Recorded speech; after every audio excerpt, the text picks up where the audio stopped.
please welcome the President and CEO of Victory Institute, Aisha Moodie-Mills.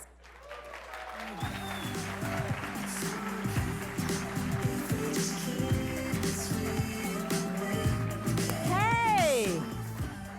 Oh, this is so exciting. Hello, everybody. What time is it? Good morning still. Good morning. Good morning. Ah, that's better. Now, I know that you guys are used to coming to lunch or brunch with the Victory Fund, and we have champagne, and today we don't. So, and some of you are hungover and probably needed the shot, but I promise that the next time you see us, we will have a little champagne cocktail at our events. So for those of you who don't know me, my name is Aisha Moodie-Mills. I am the president and CEO of the Victory Fund.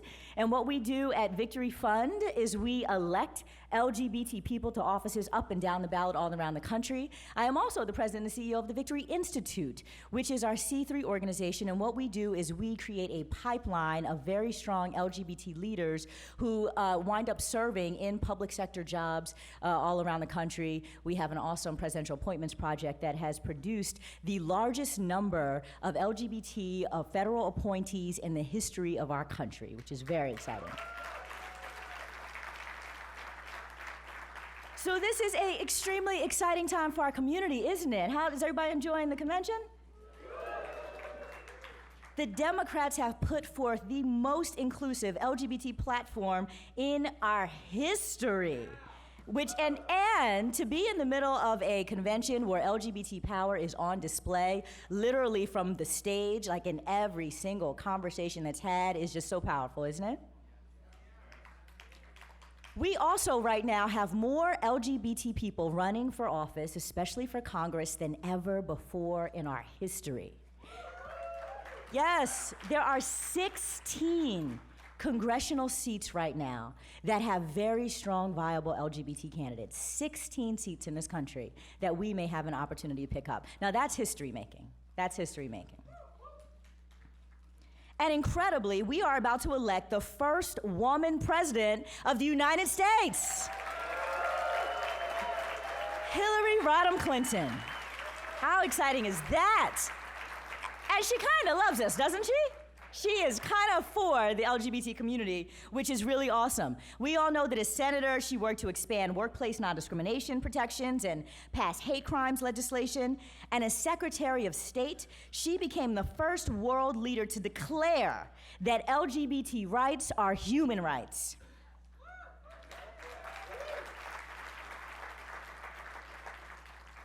And as a presidential candidate, I am so excited to say that she has stood with our community on trans rights. And she has stood with our community on trans rights even when it wasn't popular to do so.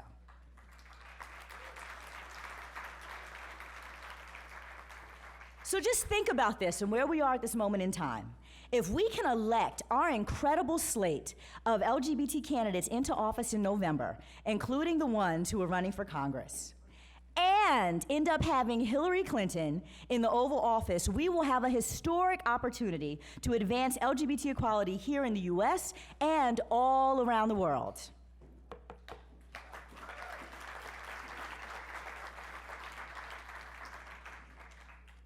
Before I go on, I want to shout out some of the awesome people that I know I see coming in that are in the room. And if you're here, I want you to raise your hand so that we can all honor you. It is really wonderful to run an organization where we get to constantly celebrate the power of the elected officials of our community. We know that representation matters. Your visibility matters as you serve as state lawmakers and state legislatures all around this country, as mayors and city councils, and you're driving LGBT equality every day. And so I want to thank you for that, and thank you for being here, and give a shout out to Congressman Jared Polis, who I saw here a little bit ago.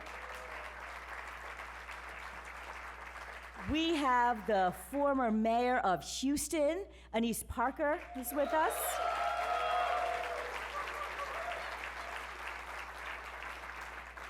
You guys just met the incredible Brian Sims, who, by the way, is holding it down by himself in the great state of Pennsylvania, and so we are doing all we can to make sure that he has some colleagues in the state ledge with him so we can actually drive equality here in this state.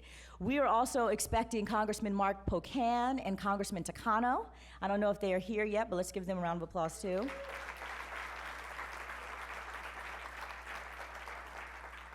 And then also, this cycle, as we are building the bench and building our LGBT power, we are thrilled to have some of our candidates in the room with us right now. I saw Leslie Herod from Colorado, who is going to be the next state representative there out of Denver. We also have Mr. David Richardson, who is the only, again in Florida, we've got one guy holding it down for our whole community in the state legislature. David Richardson here.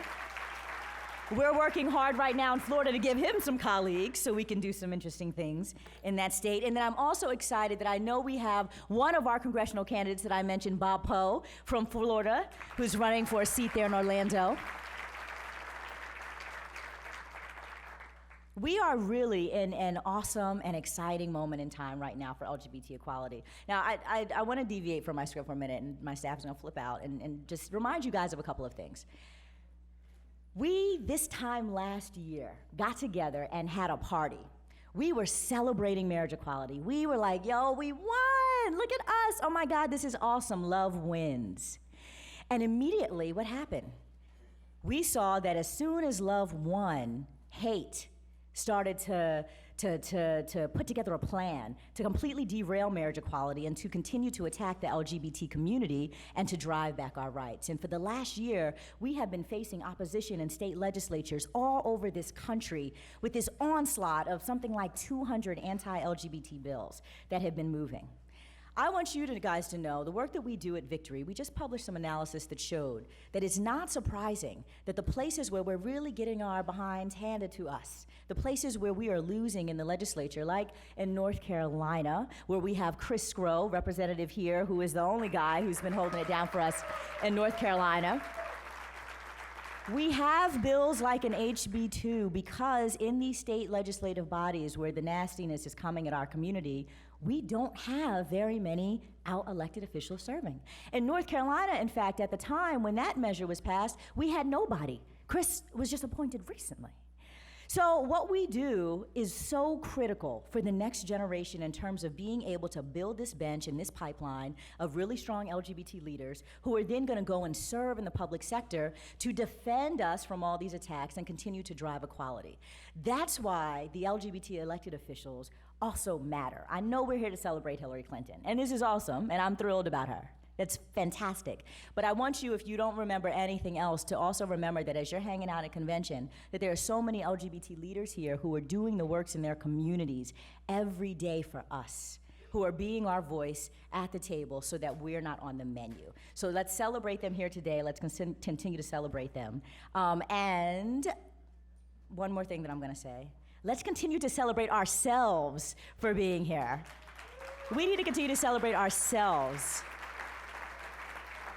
Because for the first time in history, we have the largest number of LGBT delegates to the Democratic Convention. And that's also huge as well. This representation matters.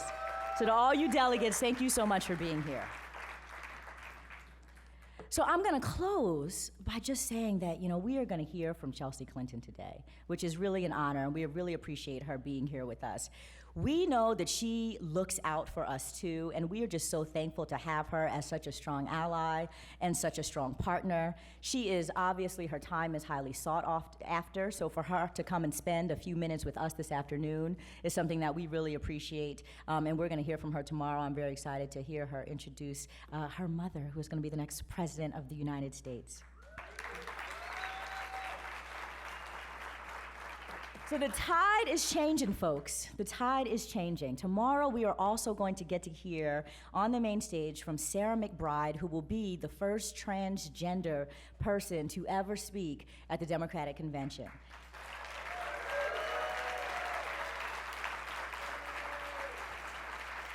I am energized and excited because while I know there's so much work to do and that we need the representation to do our work, we are literally living history and in the middle of this awesome energy right now where we see the change that's happening around us. We are on a march towards equality. The future of our civil rights movement is something that we have to remember, that there is a future to this civil rights movement. Some folks keep saying to me, well, Aisha, why do y'all keep doing this work? Because we just won something. there is still a future to our civil rights movement. We need you guys to continue to invest in it, continue to support it, and continue to celebrate ourselves as we have gains. But let's remember that there's like so much further to go, and we have Hillary Rodham Clinton as a partner who's gonna be in the White House to help us win and win big. So thank you all very much for being here. Enjoy your lunch, and the program will continue momentarily.